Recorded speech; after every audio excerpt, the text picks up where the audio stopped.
ഇന്നത്തെ നമ്മുടെ വീഡിയോയിൽ ത്രികോണമിതിയിലെ ചില ചോദ്യങ്ങൾ, ട്രിഗണോമെട്രിയിലുള്ള ക്വസ്റ്റ്യൻസാണ് നമ്മൾ ഡിസ്കസ് ചെയ്യുന്നത്. അപ്പോൾ നമുക്ക് ചോദ്യത്തിലേക്ക് പോകാം. നമുക്കിവിടെ ഒരു മട്ടത്രികോണം, ഒരു റൈറ്റ് ആംഗിൾ ട്രയാങ്കിൾ തന്നിട്ടുണ്ട്.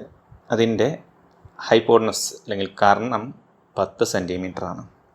പിന്നെ എ ബിയും എ സിയും തമ്മിലുണ്ടാക്കുന്ന ആംഗിൾ കോണ് 40 ഡിഗ്രിയാണ്, 40 ഡിഗ്രിയാണ്.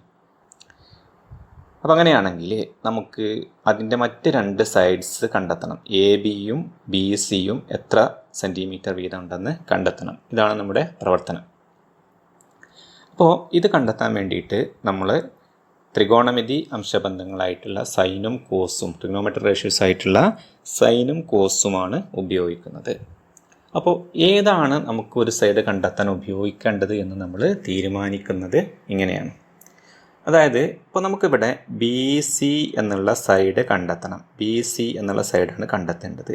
ഈ കണ്ടെത്തേണ്ട സൈഡ് നമുക്ക് തന്നിട്ടുള്ള കോണിൻ്റെ ആംഗിളിൻ്റെ ഏത് സൈഡാണ് എന്ന് നോക്കുക. അപ്പോൾ നമുക്ക് നോക്കിയാൽ അറിയാം ഇതതിൻ്റെ ഓപ്പോസിറ്റ് സൈഡാണ് അല്ലെങ്കിൽ എതിർവശമാണ്.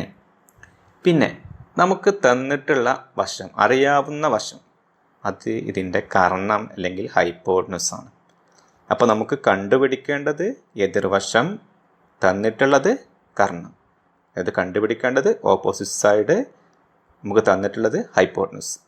അപ്പോൾ ഓപ്പോസിറ്റ് സൈഡ് ബൈ ഹൈപ്പോട്ടനസ് അല്ലെങ്കിൽ എതിർവശം ബൈ കർണം ഏതാണ്?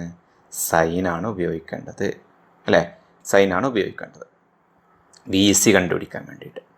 ഇനി നമുക്ക് എ ബി കാണാൻ വേണ്ടിയിട്ട് നമ്മൾ നോക്കുക, ഈ കോണിൻ്റെ സമീപവശം അല്ലെങ്കിൽ അഡ്ജസൻറ്റ് സൈഡാണ് എ ബി.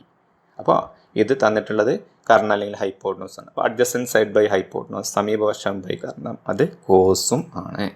അപ്പോൾ നമ്മൾ ആദ്യം ചെയ്യേണ്ടത് ഇതാണ്, തന്നിട്ടുള്ള കോണിൻ്റെ ഏത് വശമാണ് കണ്ടുപിടിക്കേണ്ടത്, ഏത് വശമാണ് തന്നത്, അത് തമ്മിലുള്ളത് ഏതാണെന്ന് കണ്ടെത്തുക. പിന്നെ അതുപോലെ ഈ എ ബി ആണ് നമുക്ക് കാണേണ്ടതെങ്കിൽ ഇതതിൻ്റെ സമീപവശമാണ്, ഇത് കർണമാണ്. അപ്പോൾ കോസാണ് ഉപയോഗിക്കേണ്ടത്, ഇതിന് സൈനാണ് ഉപയോഗിക്കേണ്ടത്.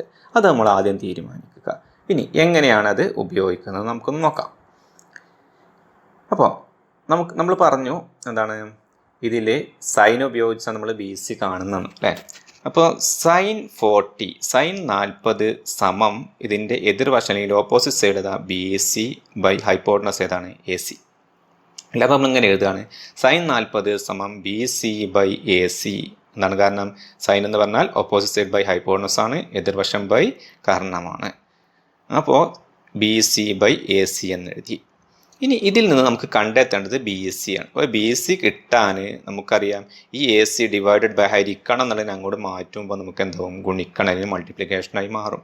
അപ്പോൾ നമുക്ക് അടുത്ത സ്റ്റെപ്പിൽ B C is equal to B C സമം എ സി ഇൻറ്റു സൈൻ 40, അല്ലേ? ഈ ഹരിക്കണം അങ്ങോട്ട് പോകുമ്പോൾ ഗുണിക്കണം എന്നാകുവാണ്. അപ്പോൾ അതുകൊണ്ട് എ സി ഇൻറ്റു സൈൻ 40 എന്ന് കൊടുത്തു. ഇനി എ സിയുടെ ലെങ്ത്ത് നമുക്കറിയാം എത്രയാണ്? 10 സെൻറ്റിമീറ്റർ ആണ്. സൈൻ 40യുടെ വില നമുക്ക് എക്സാമിനാണെങ്കിൽ അത് ക്വസ്റ്റ്യൻ പേപ്പറിൽ തന്നിട്ടുണ്ടാവും. തന്നിട്ടുള്ള വില മാത്രം ഉപയോഗിച്ചാൽ മതി. ചിലപ്പോൾ ക്വസ്റ്റ്യൻ പേപ്പറിൽ തരുമ്പോൾ നമുക്ക് 2 സ്ഥാനത്തിന് ശരിയാക്കിയിട്ടായിരിക്കും തന്നിട്ടുണ്ടാവുക. അത് ഉപയോഗിച്ചാൽ മതി. നമ്മുടെ പട്ടികയിൽ 4 ഡെസിമൽ പ്ലേസ് ഉള്ളതാണ്. നമ്മൾ തൽക്കാലം പ്രോബ്ലംസ് ഒക്കെ ചെയ്യുമ്പോൾ നമ്മുടെ ടെക്സ്റ്റ് ബുക്കിലുള്ള ആ പാഠത്തിൻ്റെ ലാസ്റ്റിൽ 0 to 90 സൈനും കോസും ടാനും വാല്യൂസ് ഉണ്ട്. അത് ഉപയോഗിച്ചാണ് നമ്മൾ പ്രോബ്ലംസ് ഒക്കെ ചെയ്യുന്നത്. ക്വസ്റ്റ്യൻ പേപ്പറിൽ നമുക്ക് തന്നിട്ടുണ്ടെങ്കിൽ, വർഷയിൽ നമുക്ക് തന്നിട്ടുണ്ടെങ്കിൽ ആ വാല്യൂ ഉപയോഗിച്ചിട്ടും കണ്ടെത്തുക. അപ്പോൾ അപ്പോൾ നമ്മൾ സൈൻ 40യുടെ വാല്യൂവിനെ എ സി കൊണ്ട് മൾട്ടിപ്ലൈ ചെയ്യണം. എന്ന് പറഞ്ഞാൽ എ സി 10 സെൻറ്റിമീറ്റർ ആണ്. സൈൻ 40 എന്ന് പറയുന്നത് നമ്മൾ പട്ടിക നോക്കിയാൽ 0.6428 ആണ്. ഇത് രണ്ടും കൂടി മൾട്ടിപ്ലൈ ചെയ്ത് കഴിഞ്ഞാൽ ഗുണിച്ചാൽ 6.428 എന്ന് നമുക്ക് കിട്ടും. ഇനി നമുക്ക് അടുത്ത ക്വസ്റ്റ്യൻ, അതിൻ്റെ ബാക്കിയിലേക്ക് പോകാം. ബി സി നമുക്ക് എ ബി കാണണം, അല്ലേ? അപ്പോൾ എ ബി എന്ന് പറഞ്ഞാൽ സമീപവശമാണ്, അഡ്ജസൻറ്റ് സൈഡാണ്. അപ്പോൾ adjacent side by hypotenuse cos ഉപയോഗിക്കുന്നു, കോസ് 40. അപ്പോൾ കോസ് 40 എന്ന് പറഞ്ഞാൽ A B by A C, സമീപവശം ബൈ കർണം അല്ലെങ്കിൽ adjacent side by hypotenuse. Okay, നേരത്തെ പോലെ തന്നെ നമുക്ക് എ സി ഇതിൽ നിന്ന് കാണണം, എ ബി ഇതിൽ നിന്ന് കാണണം. അപ്പോൾ എ ബി കണ്ടുപിടിക്കാൻ വേണ്ടി എ സി ഇൻറ്റു കോസ് 40, അല്ലേ? അപ്പോൾ എ സിയുടെ വാല്യൂ 10 ആണ്. കോസ് 40യുടെ വില 0.7660 കോസ് 40ൻ്റെ വില. അത് നമുക്ക് പട്ടിക നോക്കിയിട്ട് കണ്ടെത്താൻ പറ്റും. അങ്ങനെ നമ്മൾ ഈ 2 സൈഡ്സിൻ്റെയും ലെങ്ത്ത് കണ്ടെത്തി. നമുക്കറിയാം ഇത് 40 ഡിഗ്രി, 90 ഡിഗ്രി, 50 ഡിഗ്രിയാണ്, അല്ലേ? അപ്പോൾ 40 ഡിഗ്രിക്കെതിരെ 6.428, ഇത് 50 ഡിഗ്രിക്കെതിരെയാണ്. അപ്പോൾ അതിനേക്കാൾ വലിയ സൈഡ് തന്നെയാണ് നമുക്കിവിടെ കിട്ടിയിട്ടുള്ളത് അല്ലേ. എ ബിയുടെ ലെങ്ത് 7.66 ആണ്. ഓക്കെ, അപ്പോൾ ഇനി നമുക്ക് അടുത്തൊരു ക്വസ്റ്റ്യനിലേക്ക് പോവാം. വേറൊരു ക്വസ്റ്റ്യൻ ആണ്. നമുക്ക് ട്രയാങ്കിൾ എ ബി സി ഉണ്ട്, ഒരു എ ഉണ്ട്, ഇത് കണത്താണ്. ട്രയാങ്കിൾ എ ബി സിയിൽ എ ബി 15 സെൻറ്റിമീറ്റർ ആണ്, ബി സി 10 സെൻറ്റിമീറ്റർ ആണ്, ആംഗിൾ ബി 50 ഡിഗ്രിയുമാണ്. ഇനി എയിൽ നിന്നും ബി സിയിലേക്കുള്ള, ഇതാണ് എയിൽ നിന്ന് ബി സിയിലേക്കുള്ള ലംബ ദൂരം എ ഡി കണ്ടുപിടിക്കുക. ത്രികോണ എ ബി സിയുടെ പരപ്പളവ് കാണുക. Triangle A B C 15 centimetre, B C 10, angle B 50 degree. What is the length of perpendicular from A to B C? It is A D. Find the area of triangle A B C. Okay, നമ്മൾ triangle ഇവിടെ നിന്ന് വരച്ച് വെച്ചിട്ടുണ്ട്. ഇനി ഇവിടെ നമ്മൾ ഈ triangle ഇതിൻ്റെ കൂടെ നമുക്ക് തന്നിട്ടുള്ള ട്രയാങ്കിൾ റൈറ്റ് ആംഗിൾ ട്രയാങ്കിൾ അല്ല, ഒരു സാധാരണ ട്രയാങ്കിളാണ്, ത്രികോണമാണ്, മട്ടത്രികോണമല്ല. അപ്പോൾ അത്തരം കേസിൽ നമ്മൾ സൈനും കോസും അപ്ലൈ ചെയ്യണമെങ്കിൽ അതിന് മട്ടത്രികോണാക്കി മാറ്റണം, റൈറ്റ് ആംഗിൾ ട്രയാങ്കിൾ ആക്കിയിട്ട് മാറ്റണം. അപ്പോൾ അതിന് വേണ്ടി നമ്മൾ എന്ത് ചെയ്തു? എയിൽ നിന്ന് ഡിയിലേക്ക് ഒരു പെർപെൻഡിക്കുലർ, ഒരു ലെങ്ത്ത്, ഒരു ലംബം വരച്ചു. അപ്പോൾ എ ഡി എന്നുള്ള ലംബം നമ്മൾ വരച്ചിട്ടുണ്ട്. ഇനി നമ്മൾ നോക്കിക്കഴിഞ്ഞാൽ ഈ എ ഡി ബി എന്നുള്ള ത്രികോണം ഒരു മട്ടത്രികോണാണ്, അല്ലെങ്കിൽ എ ഡി ബി ഒരു റൈറ്റ് ആംഗിൾ ട്രയാങ്കിളാണ്. എ ഡി സിയും അത് തന്നെയാണ്. നമുക്ക് തൽക്കാലം എ ഡി ബി എന്നുള്ള ട്രയാങ്കിൾ എടുത്തിട്ട് ഇതിൽ നിന്ന് എ ഡി കണ്ടെത്തുകയാണ്. നോക്കൂ, ഇവിടെ നമ്മൾ പ്രത്യേകം ശ്രദ്ധിക്കേണ്ടത്, പിന്നെ ത്രികോണമിതിയിൽ നമ്മൾ സൈനും കോസും ടാനൊക്കെ ഉപയോഗിക്കുമ്പോൾ ശ്രദ്ധിക്കേണ്ട കാര്യം ഇതാണ്. ആ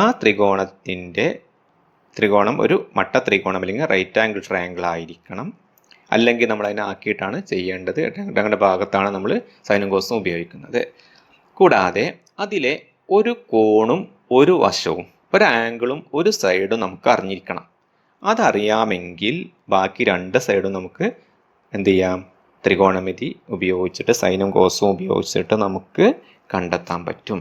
അപ്പോൾ ഇവിടെ നമ്മൾ എ ബി ഡി എന്നുള്ള ഈ ത്രികോണം, ഈ ട്രയാങ്കിൾ എടുത്തു കഴിഞ്ഞാൽ ഇതിലെ നമുക്ക് എ ബിയുടെ ലെങ്ത് അറിയാം, നീളം അറിയാം, അതുപോലെ ഒരു കോണും അറിയാം അല്ലേ.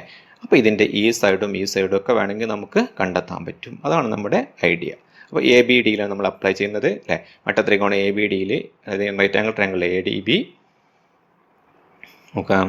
നമുക്ക് എതിർവശമാണ് കാണേണ്ടത് അല്ലേ, എ ഡി ആണ് കാണേണ്ടത്. നമ്മളോട് ചോദിച്ചിരിക്കുന്നത് എ ഡി ആണ്, എ ബി സി ചോദിച്ചിട്ടില്ല. അപ്പോൾ എ ഡി കാണാൻ വേണ്ടി നമ്മൾ എന്ത് ഉപയോഗിച്ചു? സൈൻ ഉപയോഗിച്ചു. അപ്പോൾ സൈൻ 50, എതിർവശം opposite side A D by കർണം എ ബി. ഓക്കെ, അപ്പോൾ ഇനി നമ്മൾ എ ഡി കാണാൻ ഇത് തമ്മിൽ മൾട്ടിപ്ലൈ ചെയ്യണം, നേരത്തെ പോലെ തന്നെ തമ്മിൽ ഗുണിക്കണം. അപ്പോൾ എ ഡി സമം A B into sine 50 degree എന്ന് കിട്ടും. ഇനി എ ബിയുടെ വാല്യൂ ആയിട്ടുള്ള 15 ആണ്, സൈൻ 50ൻ്റെ വാല്യൂ 0.7660 ആണ്. അതൊക്കെ നേരത്തെ പറഞ്ഞ പോലെ നമുക്ക് തന്നിട്ടുണ്ടായിരിക്കും, ക്വസ്റ്റ്യൻ പേപ്പറിൽ ഉണ്ടാവും ഈ വാല്യൂ. അപ്പോൾ അത് നോക്കിയിട്ട് നമ്മൾ കൊടുക്കുക. അപ്പോൾ ചിലപ്പോൾ ക്വസ്റ്റ്യൻ പേപ്പറിൽ കൊടുക്കുമ്പോൾ 0.77 എന്നായിരിക്കും. എന്താണെന്ന് വെച്ച് കഴിഞ്ഞാൽ അത് ഉപയോഗിച്ചിട്ട് നമ്മൾ കൊടുക്കുക. 2 ഡെസിമൽ കറക്റ്റ് ചെയ്തിട്ടാണ് തന്നിട്ടുള്ളതെങ്കിൽ. അപ്പോൾ നമുക്ക് എ ഡിയുടെ ലെങ്ത്ത് കിട്ടി, രണ്ടുകൊണ്ട് മൾട്ടിപ്ലൈ ചെയ്തപ്പോൾ 11.49 11.49 എന്ന് കിട്ടി. ഇനി നമുക്കറിയാം ഒരു ത്രികോണത്തിൻ്റെ പരപ്പളവ് എന്ന് പറഞ്ഞാൽ ഹാഫ് ബി എച്ച് ആണ്. Half into base into height ആണ്, ഹാഫ് ബി എച്ച്. ഓക്കെ, അപ്പോൾ ഇവിടെ ബേസ് 10 സെൻറ്റിമീറ്റർ ആണ്, ഹൈറ്റ് 11.49 സെൻറ്റിമീറ്റർ ആണ്. അത് ഉപയോഗിച്ചിട്ട് നമുക്ക് പരപ്പളവും കണ്ടുപിടിക്കാൻ പറ്റും. Half B H, half into 10 into 11.49 അല്ലേ. ഹൈറ്റ് എച്ച് എന്ന് പറഞ്ഞ ഇതാണ്, ഇത് ബേസുമാണ്. അപ്പോൾ അതായത് ഹാഫ് 10/2 ആണ്, അത് 5. ഇതിനെ മൾട്ടിപ്ലൈ ചെയ്താൽ 57.47 സെൻറ്റിമീറ്റർ സ്ക്വയർ, 57.45 സെൻറ്റിമീറ്റർ സ്ക്വയർ എന്ന് പരപ്പളവ് കിട്ടും. അപ്പോൾ ത്രികോണത്തിൻ്റെ പരപ്പളവ് കാണുക അല്ലെങ്കിൽ ട്രയാങ്കിളിൻ്റെ ഏരിയ കാണുക എന്നുള്ള ട്രിഗണോമെട്രിയിൽ നമ്മൾ ഒരു ഇമ്പോർട്ടൻ്റ് ആയിട്ടുള്ള സെക്ഷനാണ്, നമുക്ക് എക്സാമിനൊക്കെ ചോദിക്കാറുള്ളതാണ്. ഏരിയ കാണുമ്പോൾ നമ്മൾ ആദ്യം ചെയ്യേണ്ടത് ബേസിലേക്ക് ഒരു പെർപെൻഡിക്കുലർ വരയ്ക്കുക, ഒരു ലംബം വരയ്ക്കുക, മട്ടത്രികോണം ഉണ്ടാക്കുക, അതിൽ എ ഡി കണ്ടെത്തുക. എ ഡി എന്നാണെങ്കിൽ എ ഡി പി ക്യു എന്താണെന്ന് വെച്ചാൽ അത് കാണുക, ലംബം പെർപെൻഡിക്കുലർ കാണുക, half into base into perpendicular 8. Okay, next question. അപ്പോൾ ഈ ക്വസ്റ്റ്യനിൽ നമുക്ക് തന്നിട്ടുള്ള ട്രയാങ്കിൾ പി ക്യു ആറിൻ്റെ ട്രയാങ്കിൾ പി ക്യു ആർ, ത്രികോണം പി ക്യു ആറിൽ പി ക്യു 6 സെൻറ്റിമീറ്റർ ആണ്, ക്യു ആർ 8 സെൻറ്റിമീറ്റർ ആണ്, കോൺ പി ക്യു ആർ 110 ഡിഗ്രിയാണ്. പിയിൽ നിന്ന് ക്യു ആറിലേക്കുള്ള ലംബ ദൂരം കാണുക, ത്രികോണം പി ക്യു ആറിൻ്റെ പരപ്പളവ് കാണുക. അപ്പോൾ ഇതാണ് നമുക്കിവിടെ കണ്ടെത്തേണ്ടത്. അപ്പോൾ ഇവിടെ ഈ ത്രികോണത്തിൻ്റെ അല്ലെങ്കിൽ ട്രയാങ്കിളിൻ്റെ പ്രത്യേകത എന്ന് പറഞ്ഞാൽ ഇതൊരു ഒബ്റ്റ്യൂസ് ആംഗിൾഡ് ട്രയാങ്കിളാണ്, ബൃഹത് ത്രികോണം എന്ന് നമ്മൾ പറയും. അപ്പോൾ ഈ ബൃഹത് ത്രികോണമാകുമ്പോൾ ഇതിൻ്റെ ഹൈറ്റ് പിയിൽ നിന്ന് ക്യു ആറിലേക്കുള്ള ലംബം അല്ലെങ്കിൽ find the length of perpendicular P to Q R എന്ന് പറഞ്ഞാൽ ഇത് ഇങ്ങോട്ട് വരക്കാൻ കഴിയില്ല. കാരണം പെർപെൻഡിക്കുലർ ആയിട്ടാണ് വരക്കേണ്ടത്. പെർപെൻഡിക്കുലർ ആയിട്ട് വരക്കുക എന്ന് പറഞ്ഞാൽ ഇങ്ങോട്ട് പറഞ്ഞാൽ പെർപെൻഡിക്കുലർ ആവില്ല. അപ്പോൾ പിയിൽ നിന്ന് ക്യു ആറിലേക്കുള്ള പെർപെൻഡിക്കുലർ എന്ന് പറഞ്ഞാൽ ക്യു ആറിനെ ഇങ്ങോട്ട് എക്സ്റ്റെൻഡ് ചെയ്യണം, അതുപോലെ പിയിൽ നിന്ന് ഇങ്ങോട്ട് പെർപെൻഡിക്കുലറും വരക്കുക. അപ്പോൾ അത് രണ്ടും കൂടി ജോയിൻ ചെയ്യുന്ന ആ ലെങ്ത്താണ് പിയിൽ നിന്ന് ക്യു ആറിലേക്കുള്ള പെർപെൻഡിക്കുലർ എന്ന് പറയുന്നത്. ഓക്കെ, അപ്പോൾ ഇവിടെ നമ്മൾ ഇതിനിങ്ങോട്ട് എക്സ്റ്റെൻഡ് ചെയ്തു, ഇതിനിങ്ങോട്ട് പെർപെൻഡിക്കുലറും വരച്ചു, ഇത് രണ്ടും കൂടി കൂടി ചേർന്ന എസ്, ഇവിടെ ഇത് 90 ഡിഗ്രി ആയിരിക്കും. ഇനി നമ്മൾ ഈ ട്രയാങ്കിൾ PSQ ഉപയോഗിച്ചിട്ടാണ് നമ്മൾ ഏത് കാണുന്നത്, പെർപെൻഡിക്കുലർ ലെങ്ത്ത് കണ്ടെത്തുന്നത്. ഈ ലെങ്ത്ത് പിന്നെ half into base into perpendicular length അല്ലെങ്കിൽ ഹൈറ്റ്. ഓക്കെ, അപ്പോൾ നമുക്ക് ഓക്കെ, അപ്പോൾ PQS എന്ന് പറയുന്ന ഈ റൈറ്റ് ആംഗിൾ ട്രയാങ്കിളാണ്, മട്ടത്രികോണമാണ് നമ്മൾ ഉപയോഗിക്കുന്നത്. അതിൽ sin 70, കാരണം എന്താണ്, 70യുടെ ഓപ്പോസിറ്റ് സൈഡാണ് ഈ പറയുന്ന PS. ഇവിടെ P എന്നുള്ളതുണ്ട്, ജസ്റ്റ് ഒന്ന് ശ്രദ്ധിക്കുക. അപ്പോൾ PS എന്ന് പറയുന്നത് ഇതിൻ്റെ ഓപ്പോസിറ്റ് സൈഡാണ്, ഇതിൻ്റെ ഹൈപ്പോട്ടനസ് ആണ് PQ അല്ലേ. കാരണം ഈ ട്രയാങ്കിൾ റൈറ്റ് ആംഗിൾ ട്രയാങ്കിൾ അല്ലാത്തത് കൊണ്ട് ഇതിൽ നിന്നാണ് നമ്മൾ ഈ ഹൈറ്റ് കണ്ടെത്തുന്നത്. അപ്പോൾ ഓപ്പോസിറ്റ് സൈഡ് ബൈ ഹൈപ്പോട്ടനസ്, എതിർവശം ബൈ കർണം. നേരത്തെ പോലെ തന്നെ നമുക്ക് കണ്ടെത്തേണ്ടത് PS ആണ്. അപ്പോൾ PS കാണാൻ PQ ഇൻറ്റു sin 70. അപ്പോൾ 6 ഇൻറ്റു PQൻ്റെ ലെങ്ത്ത് നമുക്കറിയാം 6 സെൻറ്റിമീറ്റർ ആണ് അല്ലേ. PQ 6 സെൻറ്റിമീറ്റർ ആണ്, sin 70 0.9397 ആണ്. രണ്ടും മൾട്ടിപ്ലൈ ചെയ്താൽ PS കിട്ടും. ഇനി പരപ്പളവ് കാണുക. പരപ്പളവ് എന്ന് പറയുമ്പോൾ ഏരിയ എന്ന് പറയുമ്പോൾ half BH, half into base 8 ആണ്. ഇത്രയും നീളം ബേസ് വരില്ല കേട്ടോ, അത് നമ്മൾ എക്സ്റ്റെൻഡ് ചെയ്തതാണ്. അപ്പോൾ ഒരിക്കലും ഇത് കൺസിഡർ ചെയ്യരുത്. നമ്മുടെ ത്രികോണത്തിൻ്റെ ട്രയാങ്കിളിൻ്റെ പാദം എന്ന് പറയുന്നത് QR ആണ്. അതിലേക്കുള്ള ലംബം കാണാൻ വേണ്ടി ഒരു എക്സ്ട്രാ കൺസ്ട്രക്ഷൻ നമ്മൾ ഉണ്ടാക്കിയതാണ് PS. അപ്പോൾ 8 ഇൻറ്റു 5.6382 മൾട്ടിപ്ലൈ ചെയ്ത് കഴിഞ്ഞാൽ 22.5528 സ്ക്വയർ സെൻറ്റിമീറ്റർ എന്ന് എഴുതാം. ഇത് നമുക്ക് അപ്രോക്സിമേറ്റ് ചെയ്തിട്ടും എഴുതാറുണ്ട് കേട്ടോ.